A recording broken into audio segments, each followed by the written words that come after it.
தம்பிமார்களே, பெரிய தந்தை லிகிதம் எழுதியுள்ளார், அஸ்தினாபுரம் வர வேண்டும் என்று. அதை கொண்டு வந்து சேர்த்தவர் சிறிய பிதா. அவருடைய வார்த்தைக்கு மரியாதை கொடுத்து நாம் அஸ்தினாபுரம் போகவில்லை என்றால் அவர் என்ன நினைப்பார்?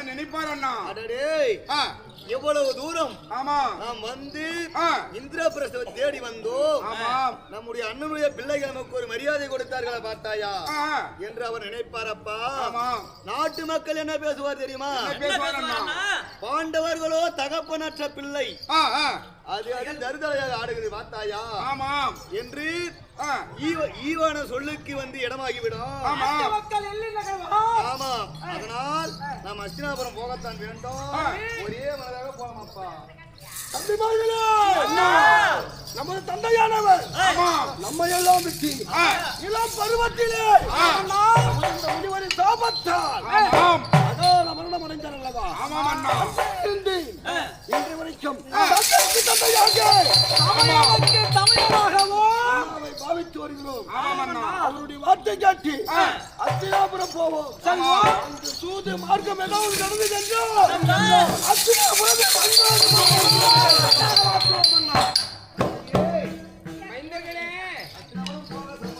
உங்கள் அனைவருக்கும் அஸ்தினாபுரம் என்னுடன் வருவதற்கு சம்மதமா? சம்மதமப்பா, போலாமப்பா. அப்படியே செல்லலாம் அப்பா.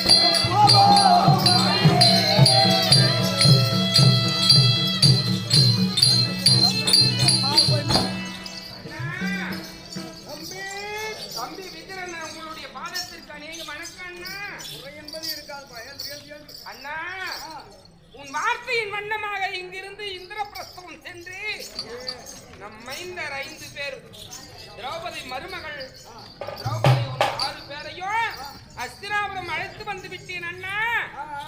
அண்ணா, பெரிய பிதாவை பார்க்க வேண்டும் பிள்ளை என்று பிள்ளைகள் குறைத்தார்கள். பெரிய பிதாவை பார்க்க வேண்டும் என்றால் என்னுடன் வாருங்கள் என்று மைந்தரை 5 பேரையும் அழைத்து வந்திருக்கேன் சமூகம்.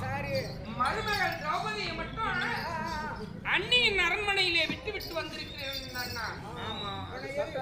சபையில வரக்கூடாதுங்க. இவனை எதுக்கு எழுத்தாளரா வச்சுக்கலாம்? ஆமா, சந்தான மாலையோடு போட்டு வச்சுக்கணும். எதுக்கு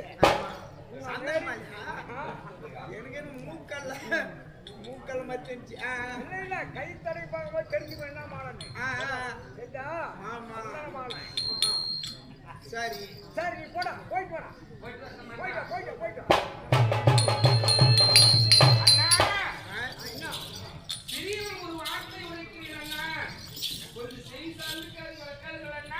கண்ணு தந்தையில காது சிறியவனாக இருந்தாலும் என்னுடைய வார்த்தையை கொஞ்சம் கேளுங்க அண்ணா. அண்ணா, நமக்கு எத்தனை பிள்ளைகள் அண்ணா?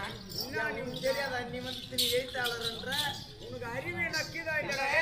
அண்ணனுடைய வார்த்தை எப்படி இருக்கிறது என்று அவருடைய மனதில் இருந்து வார்த்தை என்ன வந்து அண்ணா? பிள்ளைகளோ 105 ஆடவர்கள், ஒரு பெண்ணு. பத்தியா 106 புது பேச்சானது. நம் பிள்ளைகள் 106 பேர்கள் என்று எண்ணி இருந்தால் போதும் அண்ணா. அண்ணா, ஒரு கண்ணிலே வெண்ணையும் ஒரு கண்ணிலே சுண்ணாமையும் வைத்து விடாதீர்கள் அண்ணா. பாண்டவர்களும் நம் பிள்ளை என்றே நினைத்துக் கொள்ளுங்கள் அண்ணா. சரி, வேற மாதிரி எதனா மனதில் நினைத்திருந்தால் அண்ணா, ஒரு நேரத்திலே 101 புத்திராக்கள் இருந்தாலும் அண்ணா, எள்ளும் ஜலமும் இறைப்பதற்கு ஒரு பிள்ளை கூட மிஞ்சாத அண்ணா.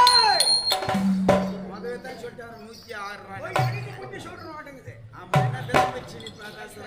கையில கூட கிட்ட கொடுங்க அவனை. போடா ஓடி.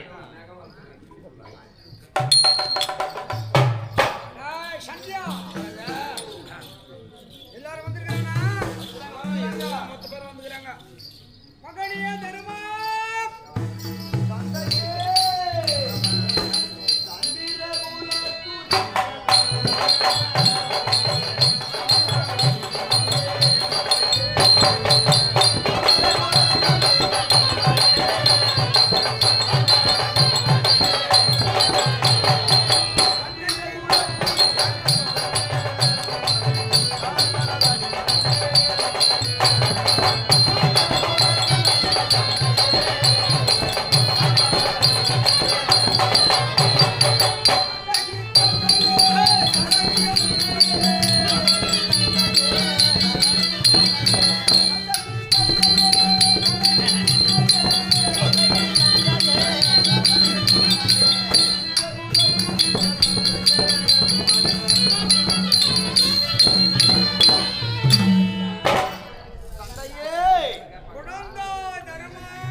பக்கத்துல அமரு.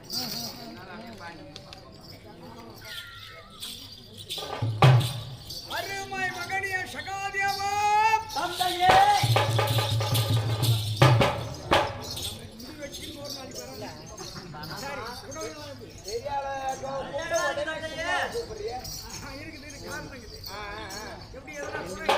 குறை என்பதே கிடையாது. முறையிட்டு பார்த்தாலும் முறையிட்டு பார்த்தாலும் குறை என்பதே கிடையாது. இது வரைக்கும் இல்ல நகிரியம் தான் மூக்கு போடுவான். எத்தனை கோடி ஆகிட்டு அருமை மைந்தான குணம் நிலம் குறைகள் என்பது எதாக இருக்குதா? முறையிட்டு பார்த்தாலும் சரி, அண்ணன் பக்கத்துல அமரு. என் செல்லத்தில் சிறந்த அருமை அர்ஜுனா மகனே கத்தி அப்பால கண்ணன் சுத்தி விட போற நல்ல கண்ணன் கையிலே வந்து சரி, உங்களுக்கு எல்லாம் குறை எந்த குறையும் தம்பி சரி, அண்ணன் பக்கத்துல அமரு. அந்த முகத்தை பார்க்கத்தான் சிரிக்குது பாரு முகம். ஏண்டா? என்ன அஸ்தினாபுரத்துல பசியால கத்துது. எருமாடு குடும்பம் கொண்டாந்து இங்க கட்டுவாங்களா? ராஜபாட்டில எருமாட்டியை கொண்டாந்து கட்டுவாங்க. அவர் வந்து இந்த பல்லாக்காரன் ஒரு வண்டி சோத்து உப்பில்லா துண்ட போயிடும்.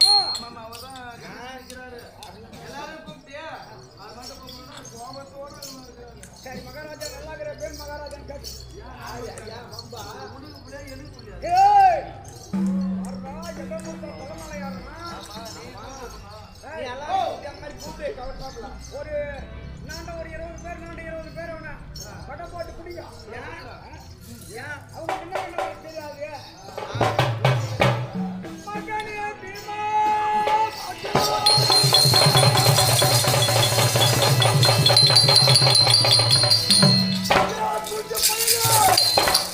என்னை பிடித்தது போல என் தம்பிமார்களை பிடித்திருந்தா என்றால் மூட்டு பூச்சி போல திங்கி போயிருப்பார்கள்.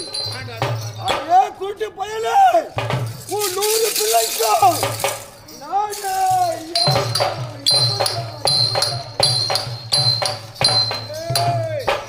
ஓடி புரியாங்க. நீ பண்றத குறும்தான். ஏன் அந்த ஆளை குஞ்சு பிடிச்சிட்டியான்? அவன் தான்டா என்னைக்கு பிடிக்க வரான். ஓஹோ, என்னடா இவன் வயசு நான் இந்தன்னா என்ன மாரி 1000 பீமனை ஒரே ஆள் பார்ப்பேன். ஆமா, இவன் எம்மா பையன் புள்ளிக்கு எம்மனா எம்மா எங்கன்னா மயிரை புடுங்க போட்டானா. சரி, நெஞ்ச பிடிச்சி ஊட்டி ஆயிடுத்தனியா? சும்மா அப்படி தடையை பார்த்தேன்.